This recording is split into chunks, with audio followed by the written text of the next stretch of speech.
Hello guys, welcome back to an episode review of Hollyoaks for today, Monday the 19th of May 2025. Tough times for Joel. It feels like his world is coming crashing down on him. He's with someone who's supposed to be his friend Tommy. Well, that's what he's perceiving. But then Tommy's this backstabbing little rat that's done him over basically. Tommy's, as Jez pointed out, Tommy's the sole reason why him and Leela have split up, and Tommy coerced Cleo and Joel into sleeping together. I know it takes two to tango, but the foundation was laid up by Tommy, as Jez has very constructively put to Joel, but Joel wasn't really listening to him. Joel found Jez inside Tommy's flat trying to scrummage through Tommy's things. Jez was trying to hack into Tommy's laptop, but he just couldn't get the password right until Joel walked in. Jez tried his best to convince Joel that, listen, this Tommy guy is not who he seems. And Joel basically kicked out Jez out of the flat. One thing I don't understand is Jez is much bigger. I know Joel is physically hard himself. But Jez is much physically bigger. I don't understand why he would be scared of Joel, especially being a killer as well. Like, I wouldn't think that someone like Joel would intimidate Jez. So maybe Jez, it's all an act. Maybe Jez is playing this, innocent party or whatnot. And anyway, Joel did some digging because obviously clearly some words have stuck with him from Jez. He managed to log into Tommy's laptop. It was actually his date of birth, which is quite creepy and eerie. And he saw all these folders, D.I. Banks, Blake, which is Jeremy Blake, and then one for Joel Dexter. Opened up files and he found like loads. As far as we know, he confronted Jez in the allotments, and is a voice note of Jez saying that he takes great pleasure in killing people, basically. And he played that, and I don't know what Joel's going to do with that, because I think Joel might figure out that Jez has killed Abe, his brother. So I don't know. I mean, Joel always likes to do the right thing. If it was someone like Leela, she might just say, look, let's drop it, because obviously Leela's the one that's been raped by Abe, and so has her daughter. So I don't want to see Joel trying to avenge his brother's death. That's the last thing. He's a murderer and he's a rapist. Well, I don't think Abe was a murderer, but he was a rapist and an abuser. Anyway, but that was the end. That's where the episode ended. I just thought that, Jeremy just can't catch a break. He's always got people after him. He's like, people always finding out he's a killer amongst them. But let me know what you thought, and what's Jeremy going to do now? Is he going to kill Joel? But because now two people know. Tommy knows and Joel knows, so he can't kill them both at the same time.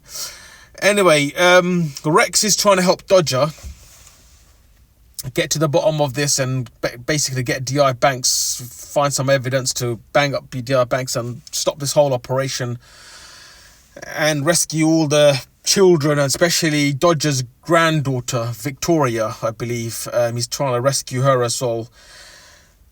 Rex is trying to help him, but Rex is worried. Rex has been given immunity, but Rex also wants immunity for Grace.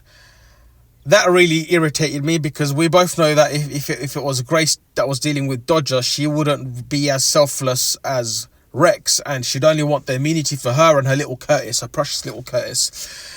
And so Dodger, you can see he was reluctant, but Rex is not playing hardball. And one thing I did not like about this whole episode, guys, was Grace crying. I don't know whether it's genuine tears or, she's regretting her actions now. But even then, I would have no sympathy for her at all. She destroyed so many people's lives, so many children's lives, so many teenage lives. It's absolutely unforgivable. That's what I think. So the fact that she's crying now, I don't like this writing, if I'm being honest. Like, a lot of things, I compliment Hollyoaks. I love Hollyoaks. I compliment the writers. They do a tremendous job. But now, all of a sudden, if it's the case that Grace is going to become a victim now in all this, and she's been dragged and forced by D.I. Banks when she hasn't. She's been planning to take this whole operation over from D.I. Banks under, pulling the wool over his eyes. And now all of a sudden, in one episode from yesterday, literally last week, she kidnapped Dylan and Frankie, and she was so proud about it. I did mention that in my previous episode review, but now she's regretting her actions. That is a bit sloppy in my opinion. That makes zero sense to me, and I will never have sympathy for Grace. They need to write her off, or they need to put her in prison for a short while to kind of pay for her, the actions that she's taken, like all this time, It's funny as well. Like, she's very unstable as well. Like, the whole reason why she slowly got into this was because Freddie left her, and then she put Mercedes in prison. Don't forget, whilst Mercedes had cancer and still has cancer. I can't believe that Hollyoaks are trying to make Grace this some sort of goodie now. Like, that's where it felt like this episode is heading towards. Grace had some sort of moral epiphany. I'm sorry, but that, to me, that's really sloppy, and that's just terrible. I just don't understand that. I hope she gets banged up. I hope she gets caught. I hope Frankie and Vicky, Robbie, all of the other teenagers and children that are locked up in that building, wherever it is, it'd be interesting to see where them to actually film the building, and someone like Donnie and Dodger and Darren all rescuing them. I want to see that happening. But as far as Grace, I hope she gets everything she has coming her way. I really hope Nancy really slaps her, and maybe like Mercedes and all the women basically. I don't think I've really hated her character that much in a soap, but credit to the actress. That means she's doing her job. Obviously, Frankie woke up in the building next to Vicky. She's been asked by this guy to come over. It's her turn to do something. I don't know what it is that Vicky what they were making Vicky do all this time. But I can't imagine it being too different from what Frankie and Dylan were doing. But they just had the luxury of living in a house in the village. But it does seem like this storyline is going to come to an end soon, because Vicky and Robbie, they heard each other's voices, and they're definitely going to connect through that thin wall. Again, I'm hoping.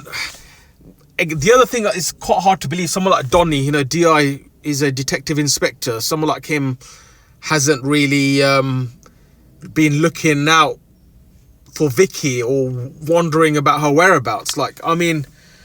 As a dad and as a detective, I would have thought that Donnie would be onto the case ages ago, not months later. I do think this storyline has been dragged. The fact that Robbie and Vicky, who are completely innocent in all of this, have been, especially Robbie, he's done no harm to anyone, and they've been locked up there. None of them deserve that. With Vicky, Grace had motive to lock her there because Vicky's the one that took her man, quote unquote. That's how pathetic Grace is. And unfortunately locked up Vicky for all these months alongside with Robbie because they thought Robbie was the mole that's been feeding information to the police. Anyway, I'm hoping Robbie also teaches Grace and Rex and all of them a lesson. I don't want to see Rex I don't want to see Rex having full immunity either. I want to see him being punished, and D.I. Banks. Again, they really irritate me, those lot, and because it's such a seedy, dark storyline that it's really bugging and irritating, and I'm sure it is for most viewers as well. I'm going to leave it there, guys. What a tremendous episode. Oh, yeah, Oscar went in for surgery, and obviously he was asking for Frankie. Frankie couldn't be there because she's been kidnapped. And the other thing I can't also believe is the fact that Tommy's little camera is a statue of the Grim Reaper or in Leela's house. Leela, I'm sure someone like Leela would have noticed that there's an ornament there in her house that she doesn't recognise. And why does it have a camera lens? Anyway, guys, I'm going to leave it there, and I'll see you in tomorrow's episode review. Peace.